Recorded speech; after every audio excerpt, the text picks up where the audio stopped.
Stop Cop City activists pack Atlanta City Hall ahead of a crucial vote. Citizens speak on the construction of a police training facility being built in an urban forest. This is an important vote on the construction of the facility. Hundreds of people came to speak at City Hall on both sides of the topic. The facility was already approved for funds in 2021. This is just to secure more funding. The Associated Press article, Stop Cop City Activists Pack Atlanta City Hall Ahead of a Crucial Vote by R.J. Rico, discusses an important vote on funding of tens of millions of taxpayer dollars to construct a new police and firefighter training facility in an urban forest in Atlanta, Georgia. Residents say that this would be a gross misuse of public funds. Council members considering whether to approve $31 million in public funds, as well as a provision that requires the city to pay $36 million, which would be $1.2 million a year for 30 years for using the facility. The rest of the $90 million would come from private donations to the Atlanta Police Foundation.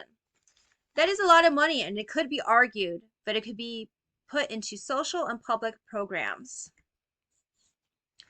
This vote is following the fatal police shooting of Manuel Perez-Terán, a 26-year-old activist camping in the woods near the facility. Activists are angry over the use of excessive force that resulted in the death of Manuel. Could there have been other non-lethal methods used to detain the activists?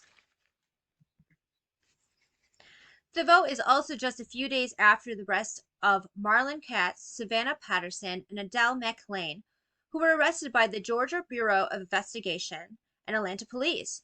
Police stormed the organizers' residence.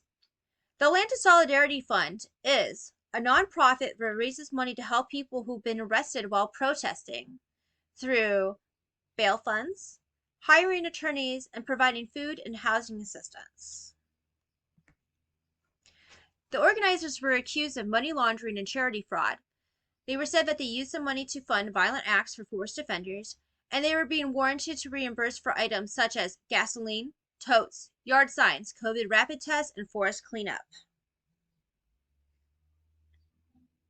At the bond hearing, Deputy Attorney General John Fowler said, "There has been an ongoing investigation on the group for 2 years. This is including looking through financial records and garbage cans from the residents."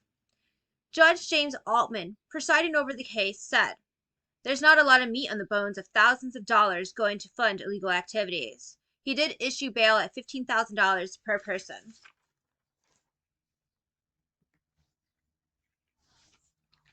These examples of the fatal police shooting in Tehran and the arrest of organizers can be argued that this is an example of why they don't want the facility.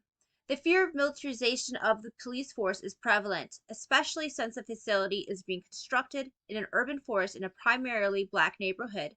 Protesters say that this is an act of environmental racism. Would constructing the facility in a different place have similar opinions? The need to create new facilities to replace inadequate training facilities and address difficulties in hiring and retaining police officers that worsened after nationwide protests and against police brutality and racial justice 3 years ago is very important. After the protests during the Black Lives Matter movement over the killings of unarmed black people shows that the police need more training. And with crime on the rise, it would raise the question on whether there is a need to address these issues with a more appropriately trained police force.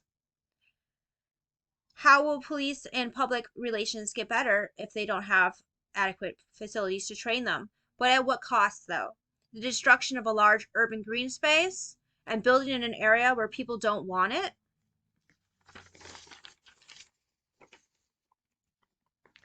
With tensions in the air, there was a large turnout at City Hall.